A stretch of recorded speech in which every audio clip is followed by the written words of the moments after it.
Hello and welcome!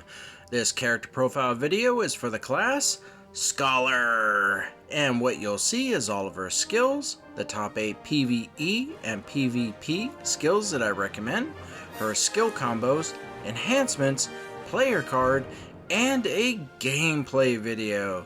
So, without further ado, it is my pleasure to present to you the class Scholar. Here we go. And welcome to the skills slide. If you are new to my character profile videos, allow me to introduce the interface. On the left hand side is all of her skills. On the far right hand side where it says specials is all of, well, the specials that go with those skills. And then the column that says CD is the cooldown for each skill. And then next to that is charges, which is how many times you can use the skill. And then hits is how many times that skill will hit a creature or opponent in the world. And then the column damage-PVE is the highest percentage damage that skill will do against a creature in the world. And damage-PVP is the highest percentage damage that skill will do against another player's character. And of course you have the passive at the bottom. And yes, there's a lot to talk about with that. So a few things to go over real quick is over in specials where the words are colored in red. If you look to the bottom left corner where it says not applied in arena, that's what that means. Super armor will work everywhere in the game, but those particular skills that give you super armor and forward guard will not work when you're in arena. So be aware of that. And that's pretty much it. Just pointing out that particle acceleration, is your heal skill, and it is the last thing that you get when you're leveling up your character, so it's very important to get that and use it when you can. So take a moment to look at everything here, and when you're ready, let's move on to the top 8 PvE skills that I recommend. Here we go. And welcome. What I've done is I've taken all the skills in the column damage-PVE and organized them according to the highest percentage at the top all the way down to the lowest at the bottom. And the skill gravity press is your highest damaging skill. So there's another thing to ask, and that is, why is there things colored in green? And that is, in the game we can only take and use 8 skills at a time. You're free to mix and match whichever ones you like, but these are the ones that I'm recommending because of the damage percentage. So recoil would be the lowest one, but like I mentioned just a moment ago, you might want to swap out recoil for particle acceleration so you have more survivability with your heal. So take a moment to look at everything here, and when you're ready, we're going to move on to the top 8 PvP skills that I recommend. Here we go. And welcome. What I've done is taken all the skills and now I've organized them according to the column of damage-PVP, with the highest percentage at the top all the way down to the lowest at the bottom. And gravity press continues to be your highest damaging skill. So we have a lot to cover in this section, and I'm going to just cover the basics, which is that people ask, what skills can I use that have super armor, because that's important to me when I do my PvP. Forward guard is really good too, and if you're wondering, well, what does super armor and forward guard mean, as we get to the player card section of this video, I have definitions at the bottom of what they mean, so don't worry, we're gonna get to it. But what's special about Scholar is that she has a lot of super armor. I mean, a lot. Usually I just tell people, oh, you got 3, that's it. But she has 6 super armor skills at the ready. But of course you can only use 3, and those are gravity press, attraction, and one small step. So personally, gravity press might be the one you want to start your attacks with because it hits the hardest and it gets your super armor going. And it has a teleport attached to it, so your call, but that's what I'd recommend there. And that's pretty much it for the basics. Let's move into talking about the passive. Now, before I read what the passive is all about, I also want to mention that there is a video I have after this, after I read it, that shows you what the passive looks like and how it's used, so we can apply what we just read to what you now see. Because boy, it got me going. I was confused, and now I think I have a really good handle on how Scholar's passive works. So what I've done is I've normally put in the box to the right of where it says passive how you activate the passive, and that's just a definition that you see in the game. How you activate it is through 2 skills, and I will go over what those skills are. To the right of that is 3 skills that are affected by the passive being active, and that is Attraction, Gravity Anchor, and Hammer Throw. The next line down is all skills damage is increased by 10% for 10 seconds when core actuation occurs, and I will explain that too. And of course, PvP damage taken is minus 20% for 10 seconds upon use of actuated gravity cores when moving. So I will explain what that means too. It's kind of like the what? I don't get it. So let's knock out the easy stuff first. Core actuation is what happens at the bottom, those damage percentages, and I will cover that too. But when your passive is happening, the attraction skill gets -1 off of its cooldown. So that's first thing, and it's great. It will happen a lot quicker. It's normally 9 seconds, but now it'll be 8 seconds. Gravity Anchor and Hammer Throw are the 2 skills you use to get the core actuation going. Excuse me. So what they're saying here is that when you start it up, the passive, then you have an option while the 2 spheres, which look like your hammers spinning around, are going. You have 2 options with these 2 skills, and I will show that in the video. So let's see, let's move down to core actuation. So 800% damage on hit upon actuation. So when you use the skill Hammer Throw or Gravity Anchor and it hits a creature, it does 800% damage. And then 300% damage and move speed -20% every 10 seconds for 10 every second, excuse me, for 10 seconds.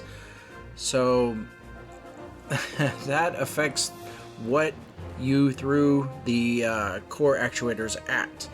And then below that is 1200% damage on hit as gravity cores interlock upon the use of the skills below. So when you see it spinning, which is a huge thing for Scholar, you're gonna see that sucker spinning all the time. But if you use these skills, Recoil, Gravity Press, One Small Step, Partial Black Hole, Home Run, and Gravity Field, you get 1200% damage. So it's encouraging you to use those skills after you activated the passive through Hammer Throw or Gravity Anchor.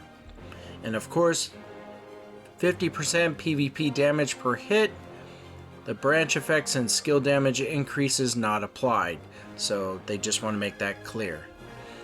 Now, what I want to do is, you heard this, let's show you a video that kind of makes sense of it. So let me cue that up. Here we go.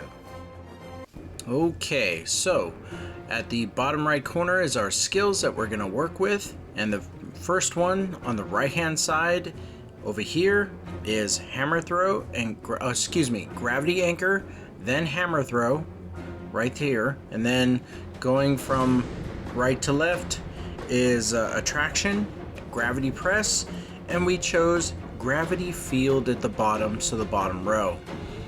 So I want to show you what they meant by the core actuation on hammer location upon use.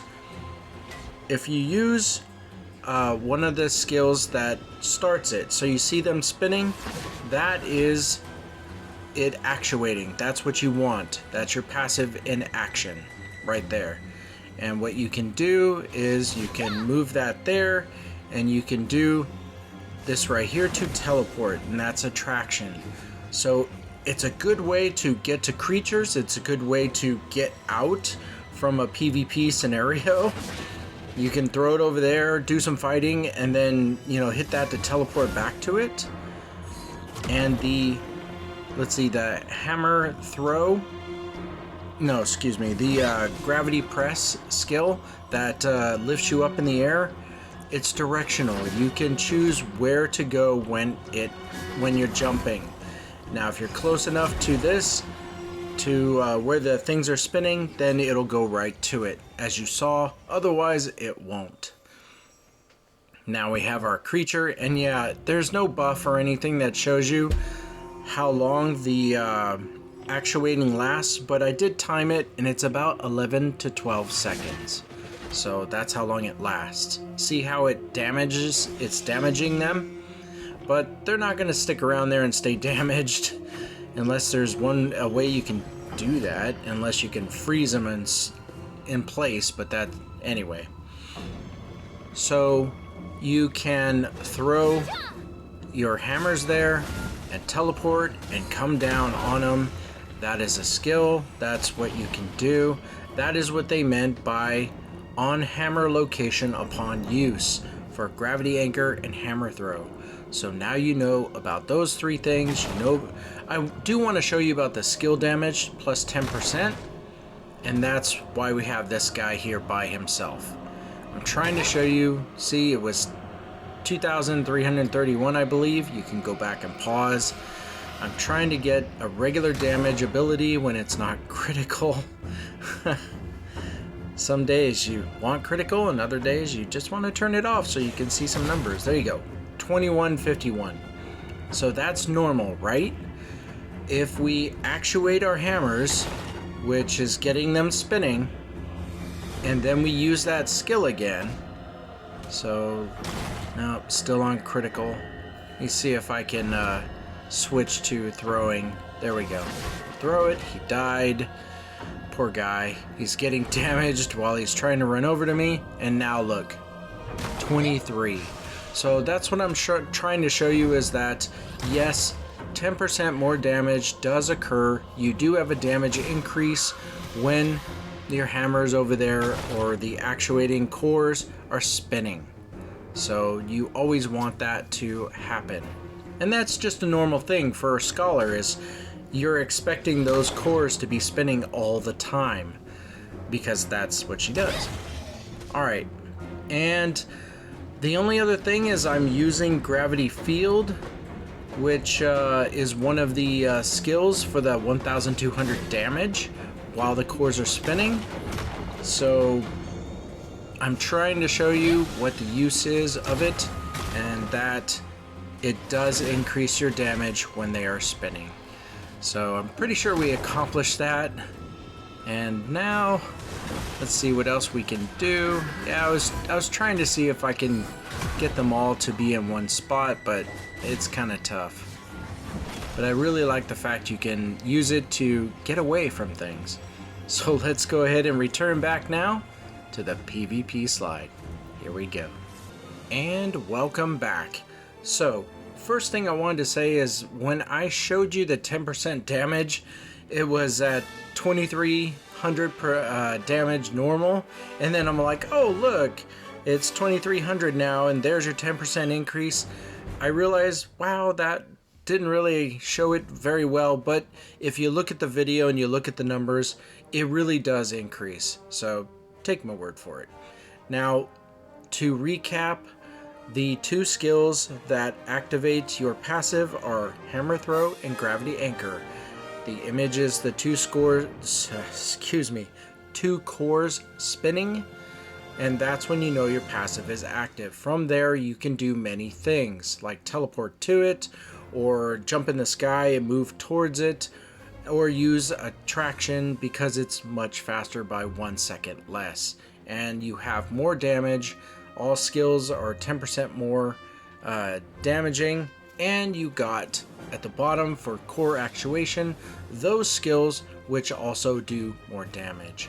So take a moment to look at everything here, and when you're ready, we'll move on to the next slide, which is the skill combo slide.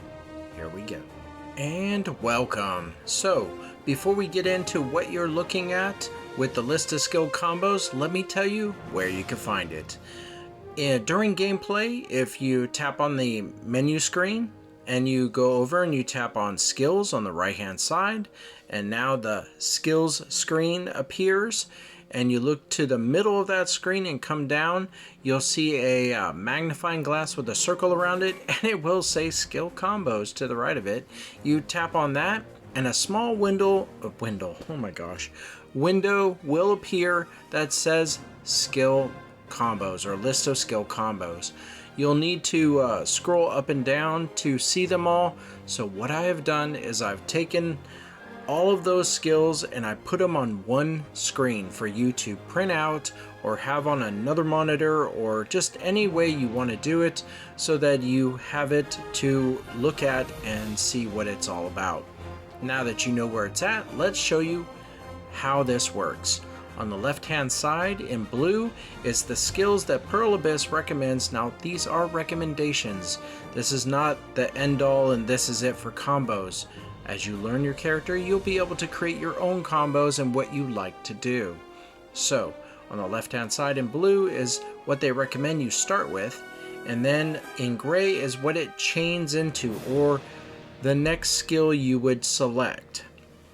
So for example, at the top left corner where it says recoil, you start with that, and you have the option to choose one small step, spatial rend, or home run.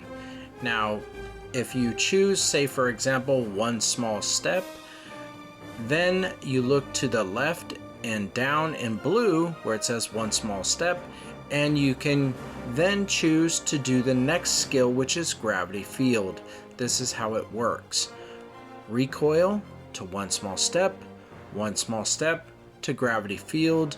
You're looking in blue if there's a gravity field, and there is, it's off to the right. So now that you tapped on gravity field, the next skill is partial black hole. So you tap on that, and if you look to the bottom left corner, oh look, there it is. My next skill is spatial rend. So tap on spatial rend, and at the top right is spatial rend, and it loops into one small step again. So that is how this works as an example. And I normally give you a, well, here's a 4 or 5 hit combo that you can do, but it looks like the opposite is gravity anchor in blue on the left hand side to attraction, dead ends.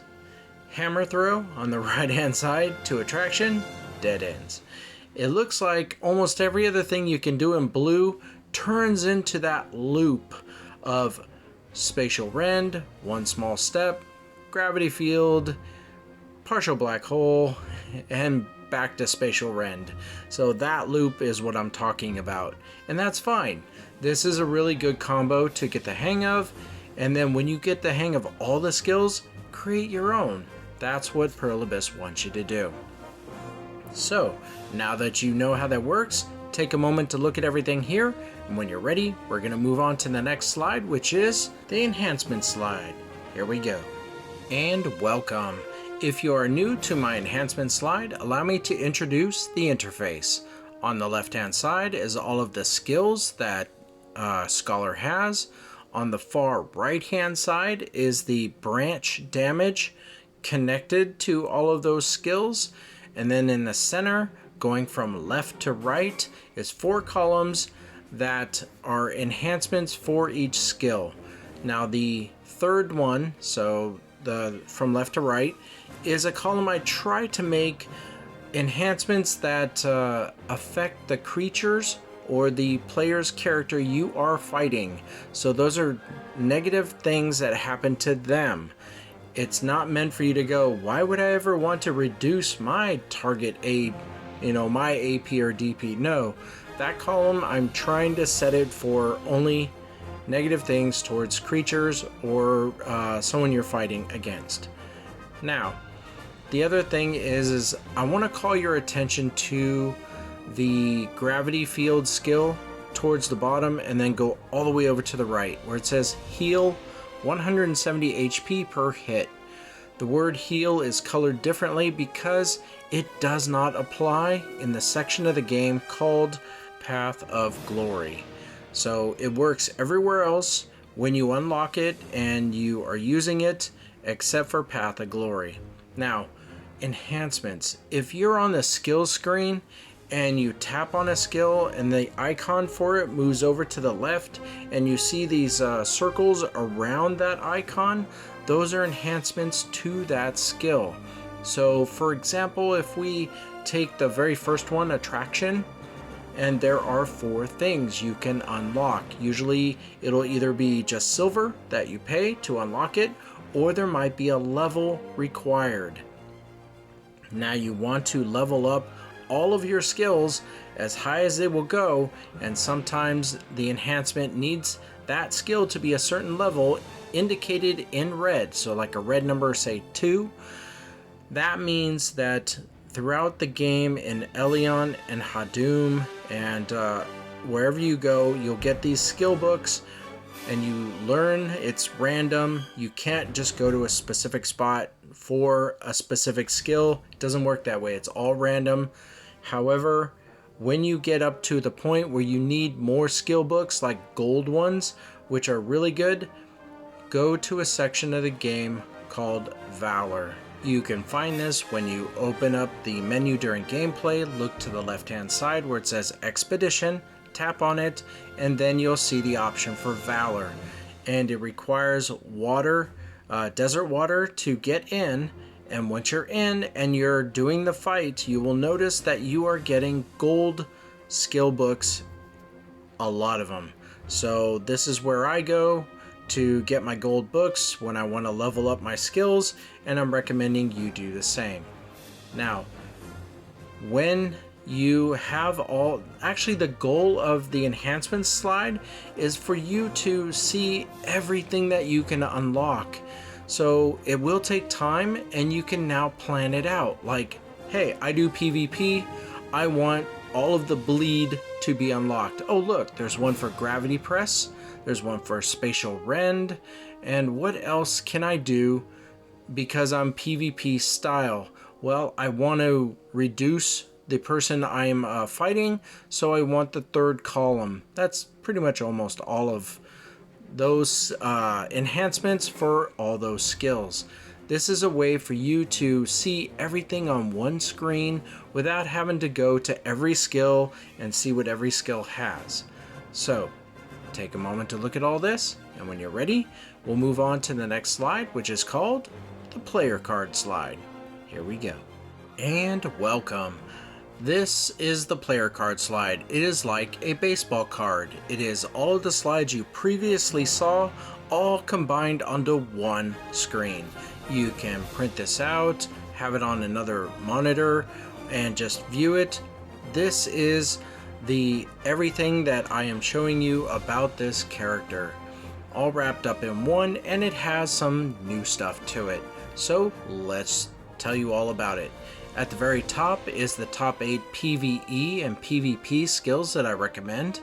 To the right of that is something new. It's called immobilization. So whenever a skill knocks a creature or opponent down, freezes them or knocks them up in the air, you're immobilizing them, meaning it takes time for them to get up, be ready to attack again. This is a good thing because you'll have the option to get in another attack. So if you immobilize them, that could be the difference in the fight of you winning because you got a good shot on them and they're immobilized. What you're looking at is that partial black hole, home run, and gravity field have 2 immobilizations. And if you're like, I still don't know what you mean, let's look at partial black hole. Go down to the skills right below it, see partial black hole, look all the way over to the right under specials. So it will stun on the first hit, and it knocks them back on the last hit. Those are 2 immobilizations. Now there is a scenario where this would not affect them, and I'll get to that. So you want to throw as many immobilizations as you possibly can. So partial black hole, home run, and gravity field are the 3 skills I would use if you're in a PvP setting. And then all the others have 1 immobilization. So if you want 8 skills, round it out and then cycle through them to give yourself a good chance that you will get an immobilization in on the person you're fighting. You already know about the skills, and you just heard about the enhancements below, and at the bottom is the legend for what's not applied at Path of Glory, like the heal, and what's not applied in Arena, like the red words in specials. So now we come to the definition of forward guard and super armor. Forward guard. This means incoming damage will either be 0 or heavily reduced. Picture like a shield, an invisible shield in front of you that's pretty big, like a tower shield, like Nova's, and they're attacking you straight on. That damage is going to be 0 damage all the time or heavily reduced. But if they get behind you or off to the sides maybe, then they can damage you. So you always want them in front. Super armor. This is the bread and butter of PvP. This means that incoming damage will be reduced and the effects that immobilize you, like stun, knockdown, freeze, etc., will not happen for a duration of time. Now we do have icons that kind of indicate that a player has super armor active, so kind of be wary of what that looks like if you're doing PvP.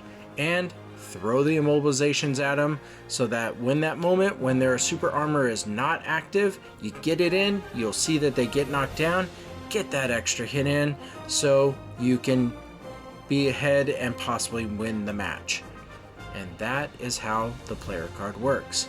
So take a moment to look at everything here, and when you're ready, we're going to move on to a gameplay video where we show you what Scholar can do. Here we go. And welcome! Before we get started showing you the gameplay, let us show you where we are at. We are over here in Balanos, and we are at the location of Kron Castle entrance. And we're here, well, because we're always here. Their CP is 2,519, and ours is a measly 38,321. She'll be fine. The way this works is we tap on the auto path for Kron Castle entrance. She'll fight for about a minute, maybe 2, at which point we'll go to town. I'll give my outro and say thank you. So, it is my pleasure to present to you the class Scholar. Here we go.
And it's just about time for us to head back to town. There we go. And while the loading screen comes up, I'd like to say thank you. Thank you very much for watching this video. If you like the videos on this channel, please like, subscribe, let people know I am always making more videos, and there are always more videos left to do. So what we do here is we zoom in and put a really nice background for Scholar, and now we try out a few things like her saying hello, so her wave. Nope, that wasn't it. Nope, let's try that again. There it is. That's nice. And we also see what she's like when she claps, just to see if it's different. That's cool too. So we'll probably do that a few more times. Once again, I'd like to say thank you. Thank you very much, and you have a great day. Take care. Bye now.